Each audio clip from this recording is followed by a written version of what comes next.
Bismillah, alhamdulillah, Allahumma salli ala Muhammadin nabi ummi wa ala alihi wa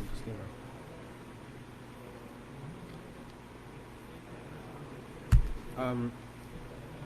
There are one or two ahadith about Ali, well, that we would not really accept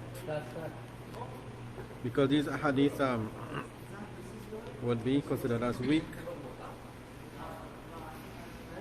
right? So we wouldn't really do this ahadith inshallah, right? We wouldn't do them.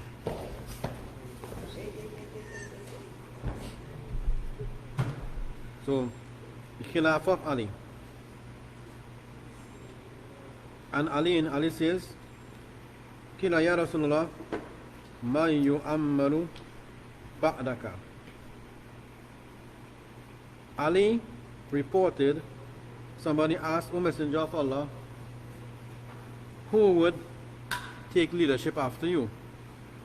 Nabi sallallahu alaihi wasallam, he says, in tu'ammiru Abu Bakr tajiduhu aminan zahidan fi dunya ragiban fil akhirah wa in tu'ammiru Umar tajiduhu qawiyan aminan yakhafu fil layla wa matalaim wa in tu'ammiru Aliyan wa la rakum fa'ilin tajiduhu hadiyan mahdiyan ya'khudhu bikum as-siratal mustaqim.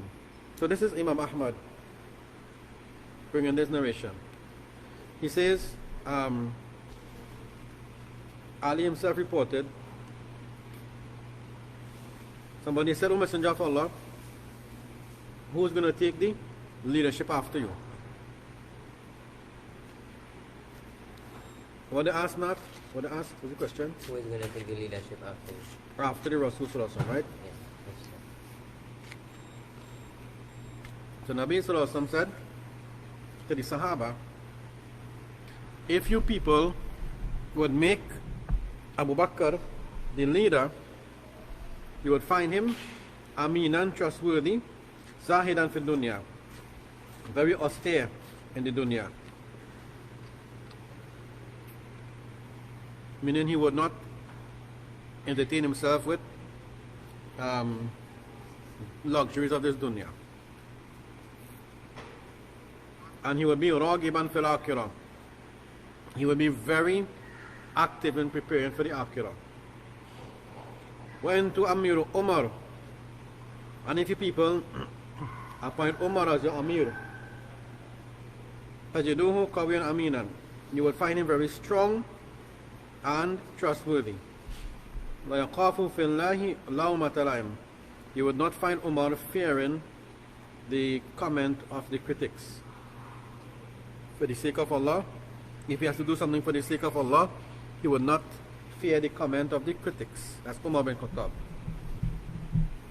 When to Amiru Aliyan, and if you people, Nabi Sallallahu Alaihi Wasallam, Sahaba, if you are going to make Ali as the leader, wala arakum fa'ilin, and I don't think you people might do that, tajiduhu hadiyan mahdiyan, you would find Ali guiding people. So hadiyan means he would guide people, others would be guided by him. So he would guide people, and he himself is righteously guided. So he's guiding other people, and he himself is righteously guided. Now, why you have to use these two different words? Guiding people and then righteously guided. It means there are some people, they would guide you and tell you the truth. They would encourage you to do good, but they themselves wouldn't do it. Then there will be some people who they would do good, but they would not encourage others to do it. So Hadiyan means he is guided. Mahdiyan means he would guide others. So he is practicing it himself, and then he is guiding others towards doing it. Ali would take you on the Siratul Mustaqim, on the straight path. This is according to Imam Ahmad bin Hanbal, two versions of the hadith in his book.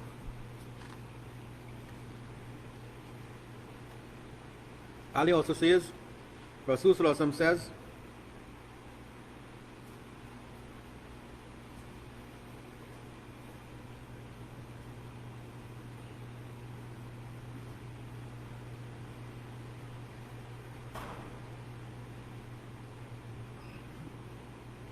Right. Ali said that Nabi Sallallahu Alaihi Wasallam mentioned, Anta bimanzilatil Kaaba. You are similar to something like the Kaaba. Tu'ta wala ta'ti. People have to come to you, but you would not go to them. فَإِنْ أَتَاكَ هَؤُلَاءِ الْقَوْمِ فَسَلِّمُوهَا إِلَيْكَ. If these people, meaning if the Muslims, come to you and hand Khilafah over to you, if the Muslims come to you and they make you the Khalifa and ask you to lead, فَقْبِلْ مِنْهُمْ, then go ahead and accept it from them. You understand that? If the Muslims, now Nabi Sallallahu Alaihi Wasallam said, Ali, if the Muslims come and they make you the leader without you asking, then take it from them, no problem. But if they don't come to you, if they what? If they don't come to you, then you do not go to them to beg them to become the leader until they first come to you. That's what Nabi Sallallahu Alaihi Wasallam told Ali, right? Then we have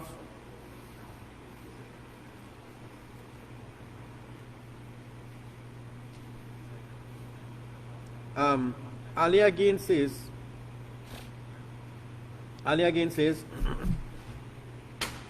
كُبِذَ النَّبِي صلى الله عليه وسلم وأنا أرى أني أحق بهذا الأمر فاجتمع المسلمون على أبي بكر فسمعت وأطعت ثم أنا أبا بكر أصيب. Alright, we'll skip that hadith inshallah.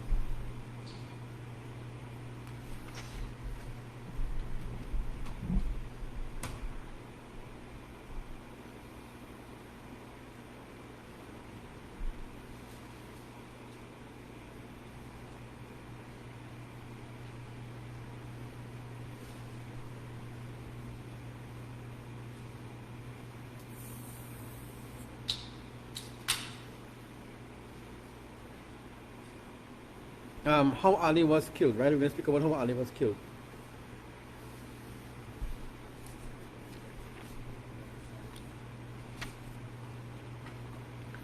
He says here, Rasul Sallallahu Alaihi Wasallam said, لا تموتوا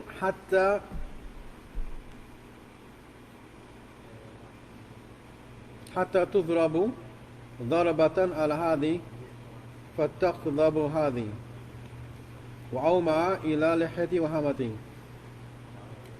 وَيَقْتَلُكَ أَشْقَاهَا كَمَا أَكَرَ نَاقَةُ اللَّهِ أَشْقَى بَنِي فُلَانٍ bin Samud. Nabi Sallallahu Alaihi Wasallam told Ali, you would not die until somebody strikes you with a sword over here, and then over here would become red. So Nabi Sallallahu Alaihi Wasallam says they will strike you with a sword here on your head, and your whole beard will become red with blood.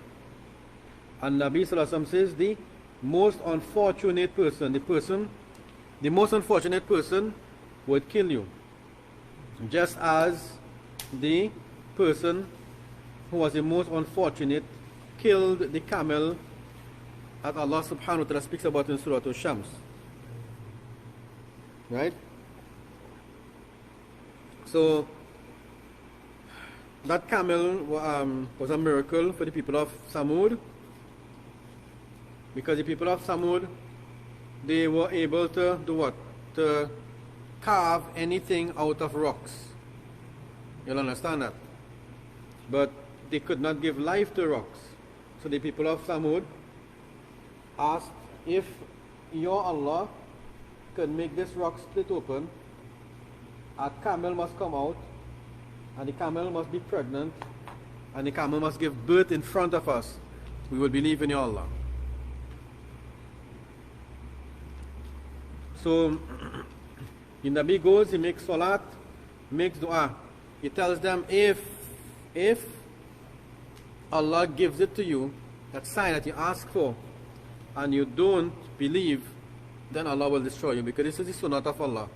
When a person in the past would ask for a specific sign, and Allah subhanahu wa ta'ala would give that specific sign, if they don't believe, then Allah destroys them. So they ask for that sign, the entire tribe, the entire group of people, they gather at that specific time. The Nabi of Allah makes dua, he makes salat, he makes dua, and they specify the rock In front of them, it opened up. The camel walked out, pregnant. In front of them, gives birth. And they didn't bother to believe. They just went on their business. They said, all right, this is black magic. We're not going to believe in that. Let's go home. So, the Nabi of Allah tells them that the camel must not be harmed. It must not be harmed. So, the camel used to walk on its own. The camel used to walk on its own and graze on its own. And the camel used to go to the watering places. When the camel went to the watering places, the other animals, when they would see it, they would run away. So the people complained that your camel can't be grazing and watering with our camels. So the Nabi says to them that one day for my camel, the camel of Allah, and one day your animals. So they made a shift system, but then these people still didn't want to believe, they still didn't want to become humble. So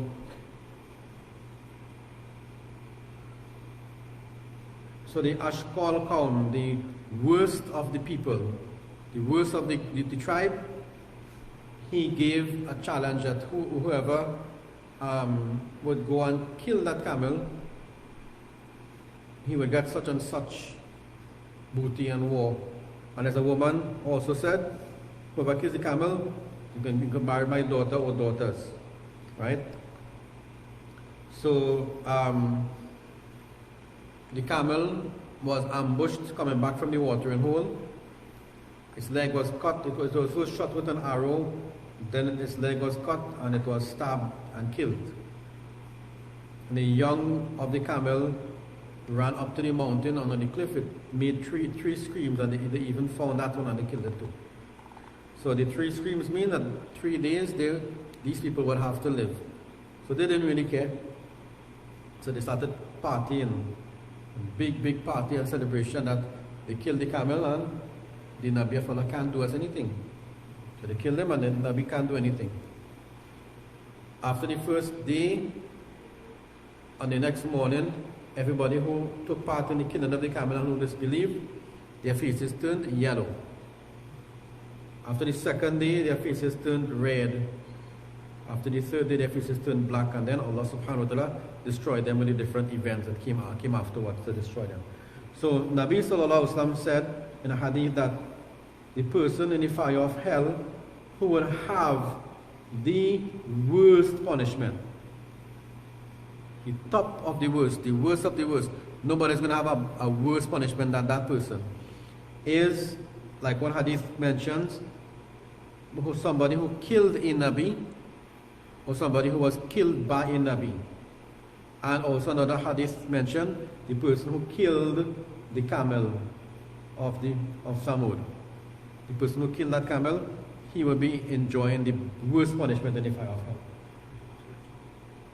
So Nabi Sallallahu Alaihi Wasallam used the same word for the person who killed Ali, that he would be the worst person on the face of the earth. So after he dies, that's it, the depths of the fire of hell for that person. Nabi Sallallahu Alaihi Wasallam likened him to the person who killed the camel of Samud, right?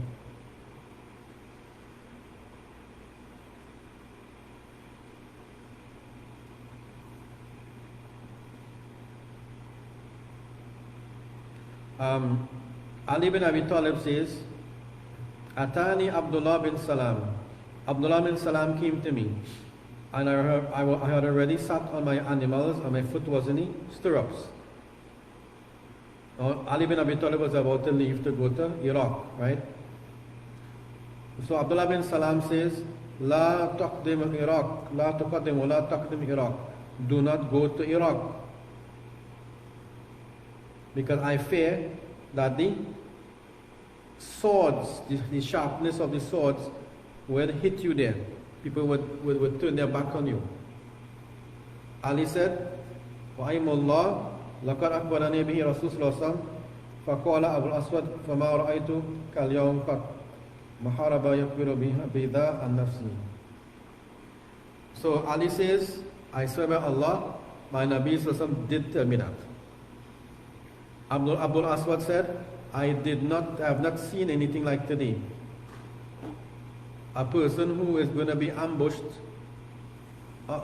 seeing that he is expecting to be ambushed and stabbed in the back. So Ali knows that people are going to do that because Nabi sallallahu alaihi wasallam said they're going to do it to him, and he's still going because he knows it's the qadr of Allah and he has work to do. So it was not a surprise.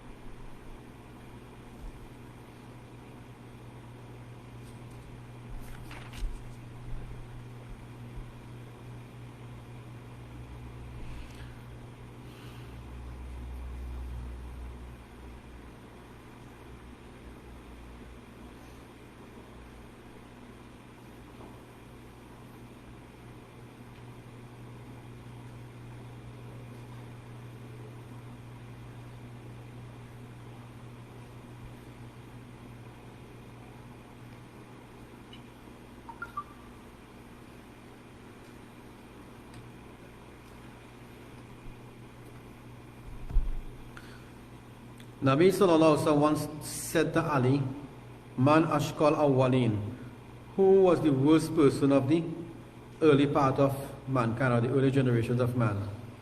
Ali says, Akirun naqa, the person who slaughtered the camel. Nabi sallallahu alaihi wasallam says, yes, him. Then Nabi sallallahu alaihi wasallam says, Faman ashkal akharin, who will be the worst person of the later times? Ali says, I have no knowledge, O Messenger of Allah. Nabi sallallahu alaihi wasallam says, Walladhi yadribuka ala hada, the person who attacks you on your head, who attacks you on your forehead. Nabi sallallahu alaihi wasallam says, I hope that person will be the worst person on the face of the earth. Nabi sallallahu alaihi wasallam said that. So, let's continue, right? Abu Tufail says Ali gathered the people for bay'ah when he had to become the Khalifa after Uthman. Ali began gathering the people for bay'ah. Abdul Rahman bin Muljim al-Muradi came to give bay'ah. Ali sent him back twice, says no. Right? Ali sent him back twice. And he said, Ala ma yahbisu ashqaha. Ali said, why should I give bay'ah, or why should I allow the worst man to take bay'ah at my hands? Then Ali says, I swear by Allah, this man will be the one who would attack me. Ali even knew that he would be the one to kill him. Ali knew that too. Now,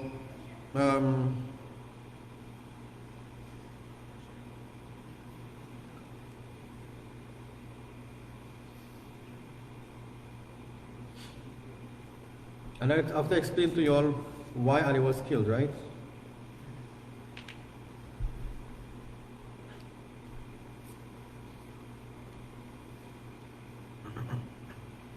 So it's a long story here. So Abdul Rahman bin Muljim, keep that name in mind, right? It's a long story here, so I'll just read the entire story and translate for you all, inshallah. There's some tribes of people called the Khawarij, right? So you have to know who the Khawarij was, and then you understand the story when I translate it to you. The Khawarij are, I'm not going to say was, I'm going to say are. You still have some of them today, right? Preamble. So some of these people who condemn the Imams of fiqh, some of these people who find fault with everything, they have the Khawarij mentality.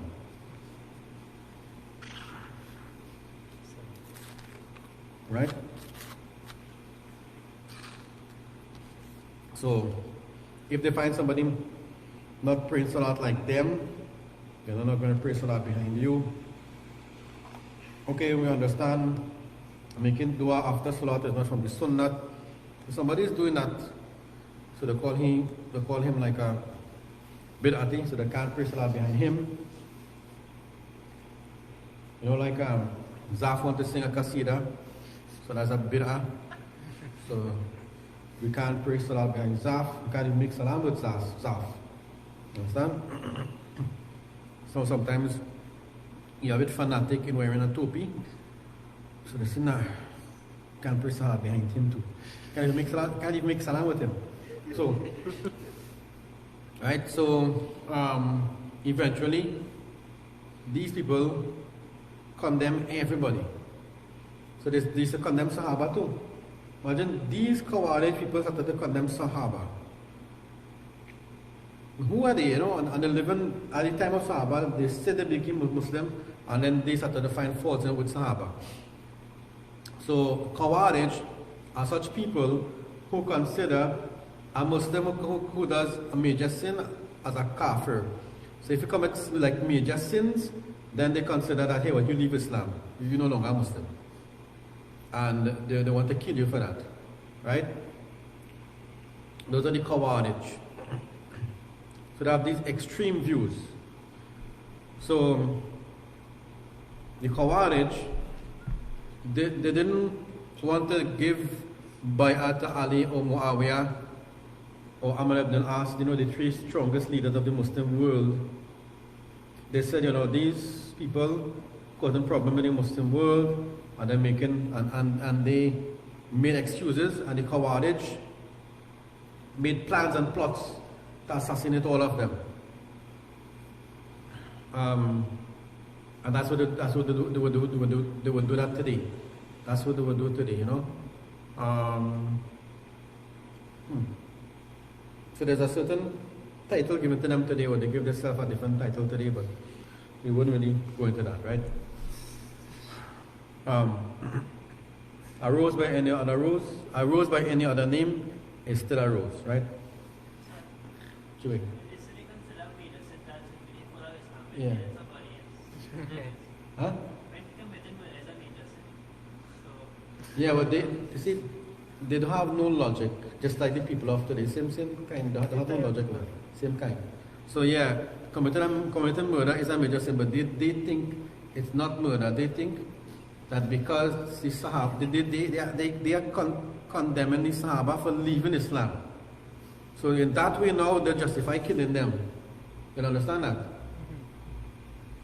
I'll remember it now, and you'll see some long narration and some real surprising comments they made. Real surprising, right? So I'll give you that history about the Khawarij, you'll understand now.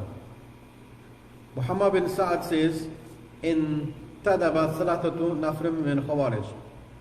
There were 3 persons from the Khawarij who were making a plan, who actually got together to make a plan and a plot. Abdul Rahman bin Muljam al-Muradi, we spoke about him before. He was from the Himyar people. Then وَعَدَادَهُ فِي بَنِي مُرَادٍ وَهُوَ حَلِيفْ بَنِي جَبْلَ bin Kinda. Right. The people from the Muradi tribe assisted them a lot, right? So Abdul Rahman bin Muljam. Then we have Al-Burqa bin Abdullah al-Tamimi and Amr bin Bakr al-Tamimi. All of them teamed up. They met at Makkah. وَتَعَاهَدُوا وَتَعَاقَدُوا لَيَقْتُلَنَّ هَؤُلَاءِ ثَلَاثَةً. They made a plot and an agreement. Let us assassinate these 3 persons. Ali bin Abi Talib, Muawiyah bin Abi Sufyan, and Amr ibn al-As. وَيَرِيحُ الْإِبَادِ مِنْهُمْ. They said if we kill 3 of them, then the Muslims would have a rest and an ease. So look at that. They are thinking killing these 3 senior Sahaba would give ease to the Muslims, because these 3 senior Sahaba were commanding all the Muslim armies, were commanding the Muslim world. So Ali bin Abi Talib in Iraq and in Hijaz, Muawiyah bin Abi Sufyan is in Sham, Amr ibn al-As in Africa, the Muslim world. So they are thinking, if we kill the 3 of them, then there's no more fighting amongst the Muslims, and the Muslims will have some ease and whatever plan they had. So they are thinking they're going to do something good. You understand that, Nat? You know what I mean, Nat? It means these people were smoking something heavy. Right? I know we definitely. So, yeah. You know that.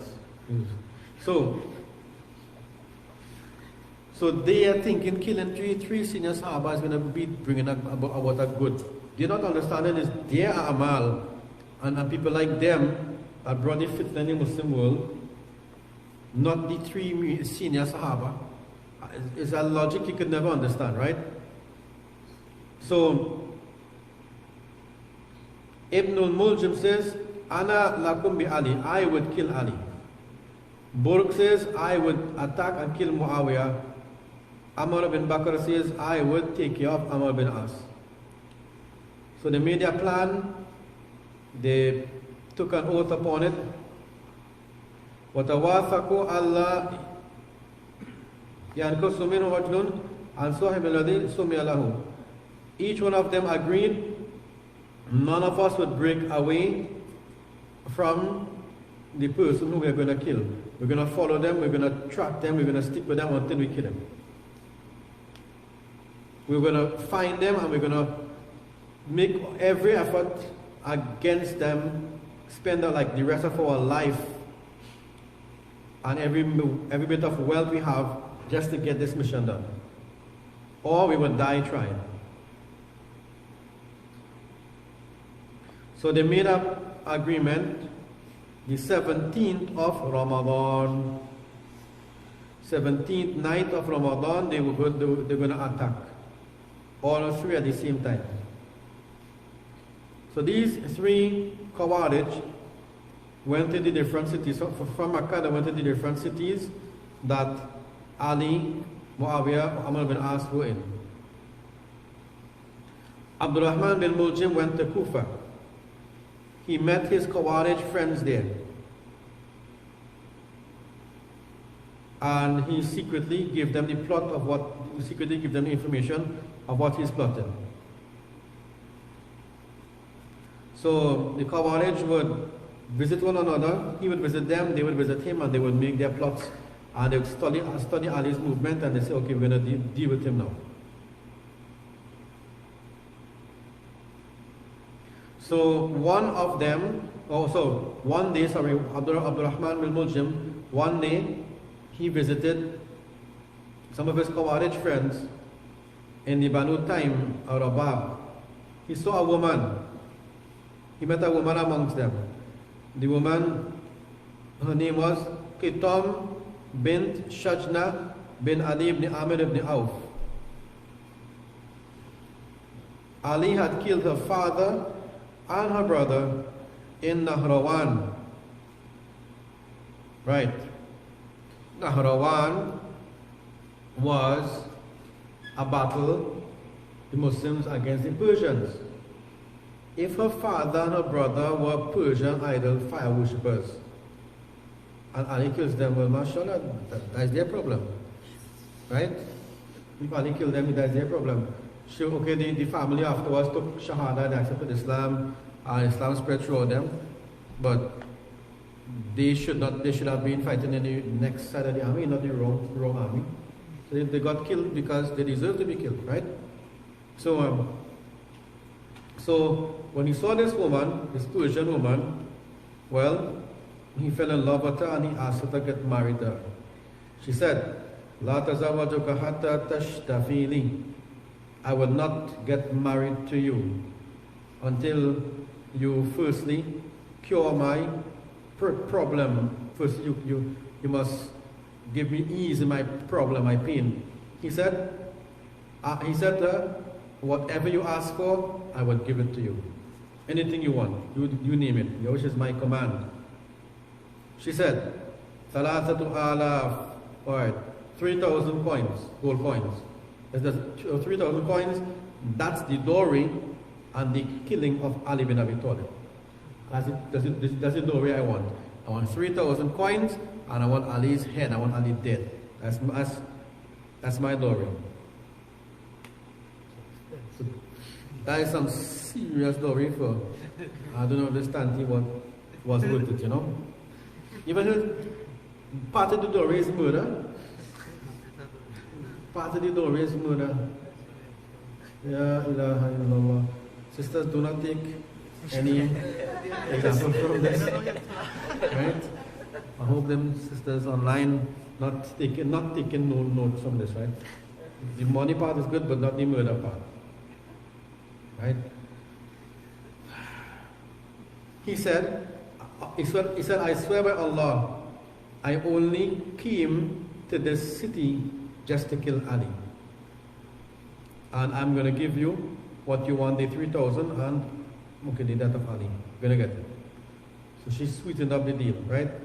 Now, very similar, remember I told you about the camel?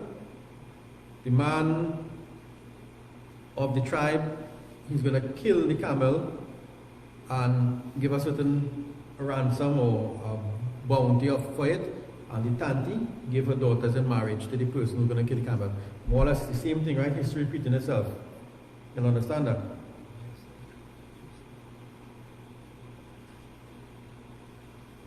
So Ibn Muljim,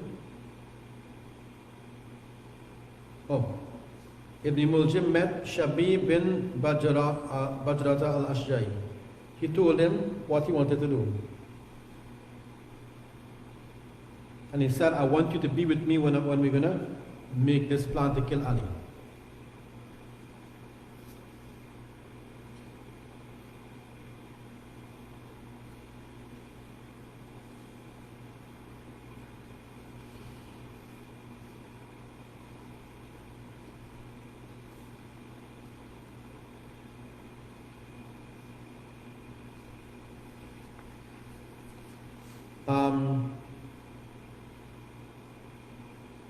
Ibn Muljim waited with that night to kill Ali.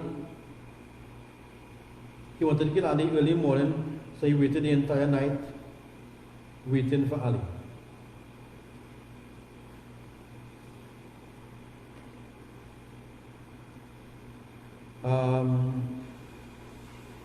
He remained by a person by the name of Ash'af bin Qais in his masjid. He remained there for the entire night speaking to him until Fajr came. Ash'af says, okay, the Fajr has come. Most like Ash'af didn't really know what they were doing, but he just told them, okay, time for Fajr. So Ibn Muljim and Shabib bin Bajra, the two persons we spoke about, this person who spoke about just now was going to help Ibn Muljim.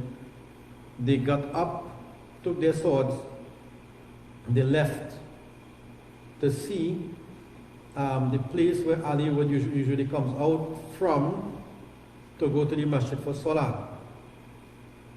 So there was a certain door Ali would come out from to go to the masjid for salat. They sat close to that door to wait.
Okay, so very important point here, right?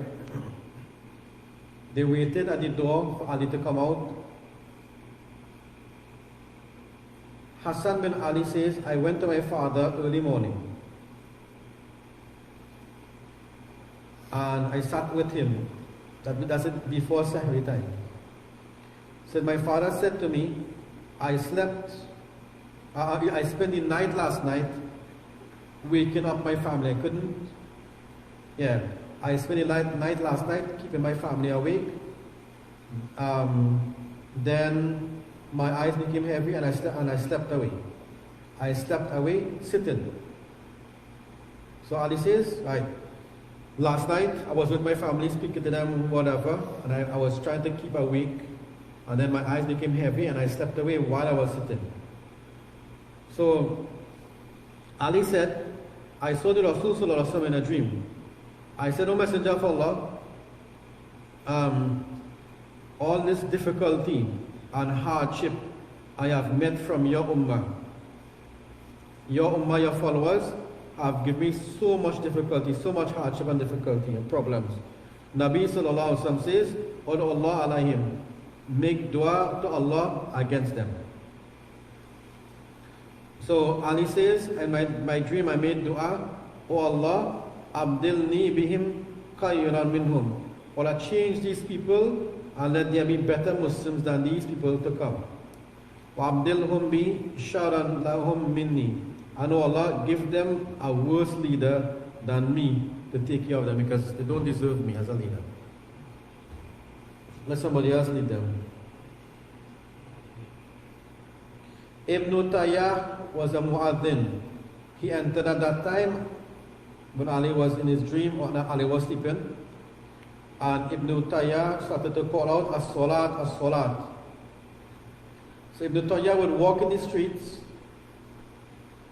and he would wake up everybody for salat, then he would call the adhan, right? So Ibn Tayyah, which reached the door of Ali, he called out, O people, salat, salat, wake up, salat, salat. And then he would reach the masjid and he would make call the adhan, right? Every day he would come out, he would call out a salat, a salat. So people would wake up and they would have a chance to prepare for salat. Then he would call the adhan and then people would go to the masjid, right?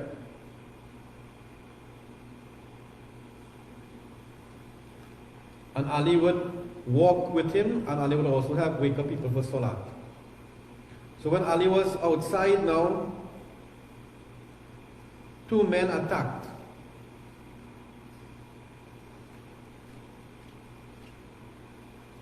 And the two men, when they attacked, the people saw them attacking Ali, and well, it was too late for them to stop the two men from attacking Ali, because of course nobody's expecting it.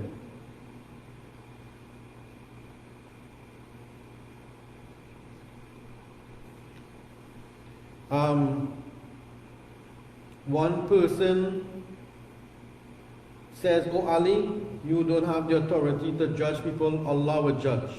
So imagine you're going to kill Ali, he's a big Khawarij, and he said that Ali, Allah is the judge, not you, Ali. And they struck Ali bin Abi Talib. Ibn Muljim hit him on his head, his forehead, and it went through his skull until it reached to his brain. Shabib also hit Ali on his shoulder. Ali said, "None of you will escape from me. None of you will escape today." People grabbed and came surrounding him from all sides. Shabib escaped, but Ibn Muljim was captured. He was brought to Ali. So at that time, Ali was already picked up, and his wound was being attended to, and he was put inside the house. So Ibn Muljim was arrested and brought to Ali. Ali said, "Give him good food. Give him a good bed to sleep on. If I live, then I am the one who could decide to forgive or take revenge." You understand? If I live, so treat him well. Give him good food, give him a good bed. If I live, then I could forgive him, or I could take revenge for attacking me. But if I die, then let him meet me. I would take him to the court of Allah and complain to Allah about him. So you know what I mean? If I die, let him meet me. What I mean, Elias? Huh? So kill him. If I die, then kill him. Also kill him, execute him. We're going to meet up and I'm going to bring him to Allah's court and I'm going to complain to Allah about him. Kulthum, the daughter of Ali, said, O enemy of Allah, you have killed Amirul Mu'mineen. Ibn Muljim says, I have only killed your father. You know, because they didn't want to accept him being Amirul Mu'mineen. It's when your father I killed you. Is this your father?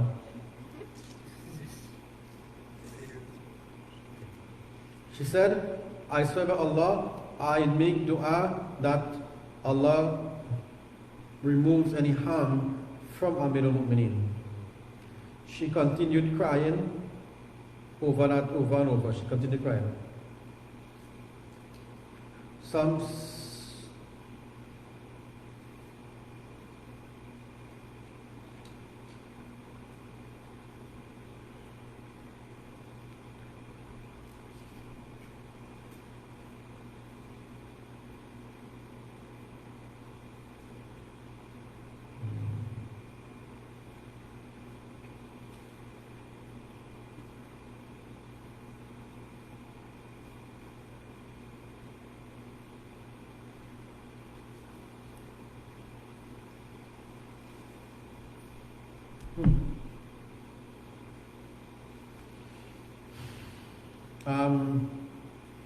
Qais bin Ash'ath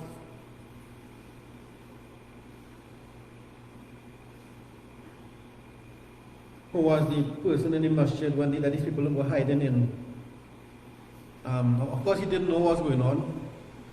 He once said to his son in the morning that Ali was attacked, "Oh my son, go see what's happening to Amirul Mu'mineen. How is he?"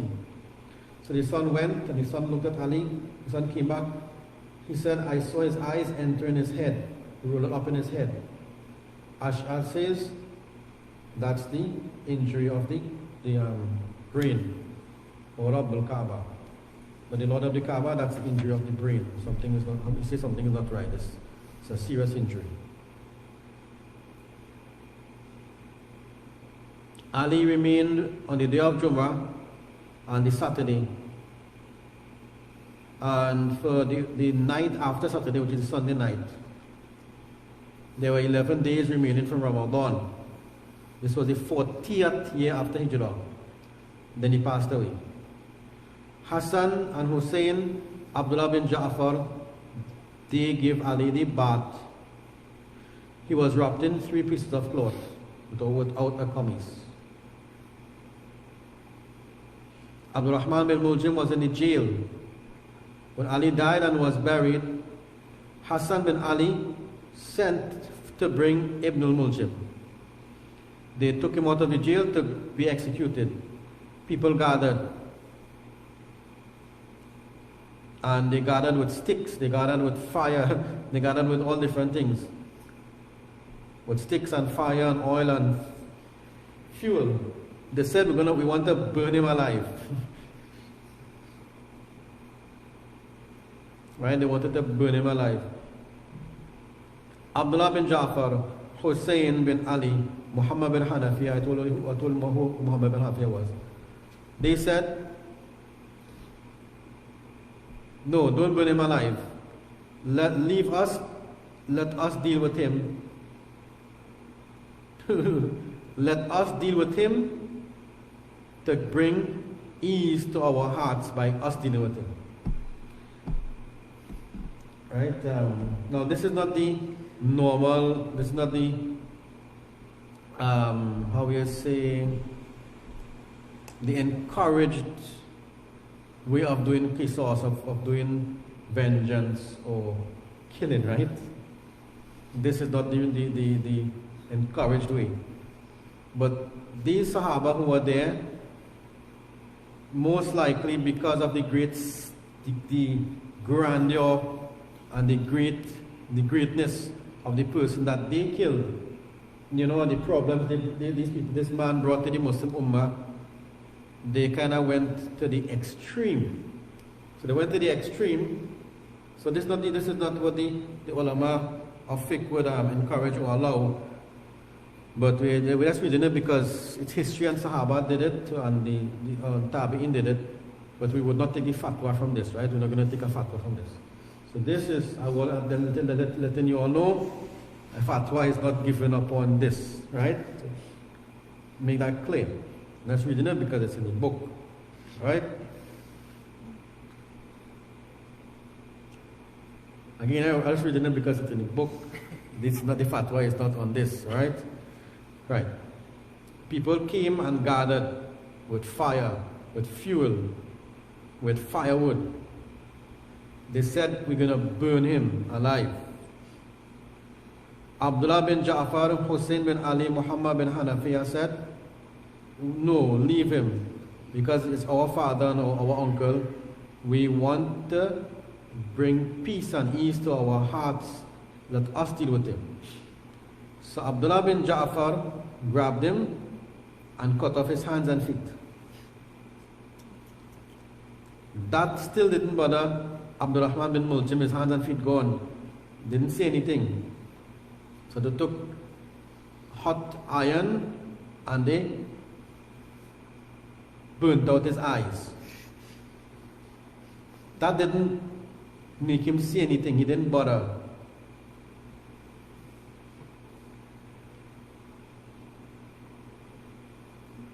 And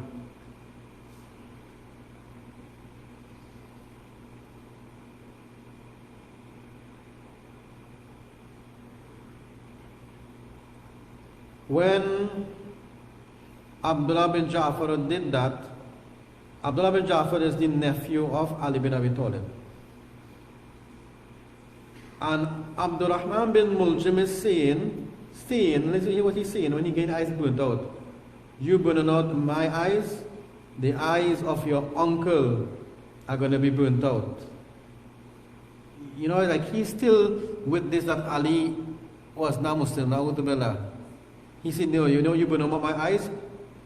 As if, these are not my eyes you burn out, these are the eyes of Ali, because you're doing me an injustice here. Right? And Abdullah bin Muljim, he recited Quran. Iqra bismi rabbika alladhi khalaq. And he recited the whole surah. And he recited the surah, and his eyes were bleeding because they're gorging out his eyes. Right? And he's reciting Quran. And he's saying, no, that my eyes are being burnt out. It's the eyes of your uncle. Ali is being burnt out. He will feel pain. So this man is like real off, right? So they brought like something like pliers to pull his tongue out, to cut it out. And then he started to scream. He said this. So they said, we cut out your hands and your feet. We gorge out your eyes, O enemy of Allah. He didn't say a thing, he didn't complain. When we reached your tongue, now you're complaining. He said, مَا ذَلَكَ مِنْ جَزْءٍ إِلَّا أَنِ أَكْرَهُ أَنْ أَكُونَ فِي الدُّنْيَا فَوَاقًا لَا أَذْكُرُ اللَّهَ فَقَطَعُ لِسَانَهُ وَاللَّهِ إِلَهَ إِلَّهُ. He said, okay, you cut out my hand and feet. That didn't stop me from the dhikr of Allah. Right? I only screamed for you not to cut off my tongue because I don't want to remain a moment on the earth not making the dhikr of Allah. Like, so they pull his tongue and they cut off his tongue. And they put him in a box or a crate and they set it afire.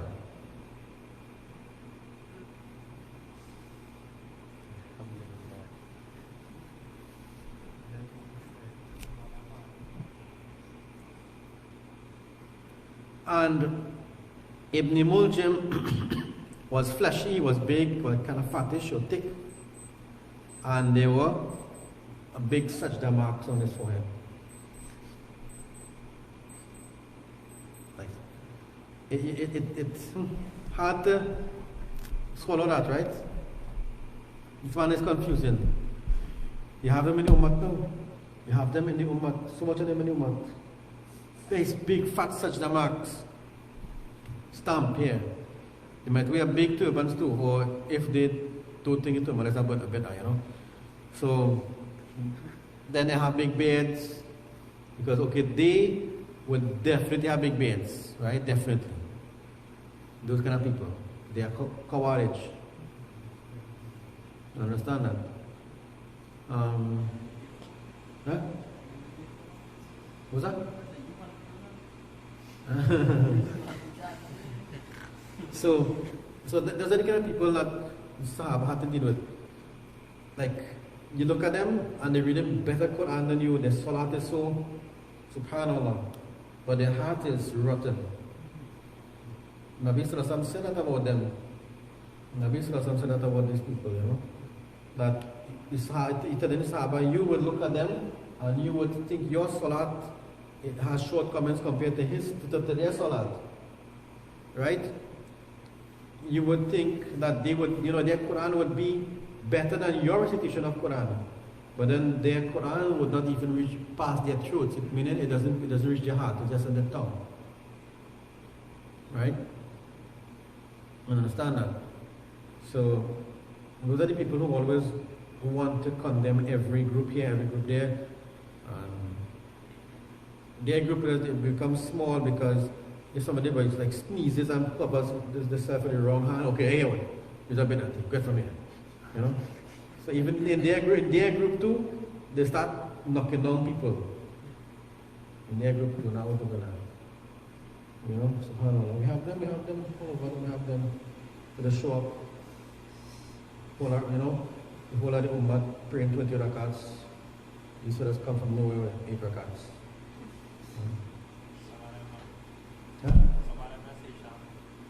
So, anyhow,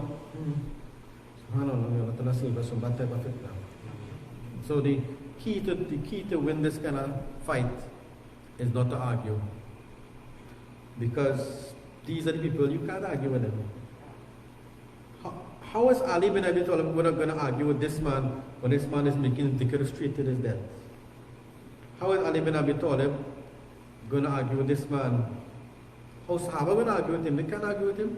How are they going to debate with him? When this, you understand?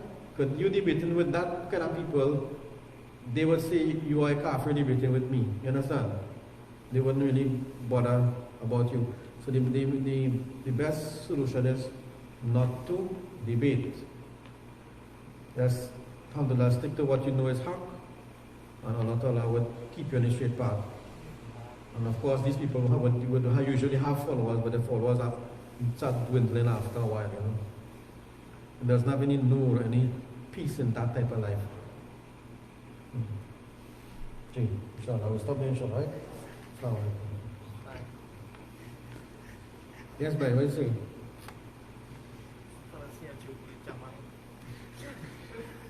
What is that?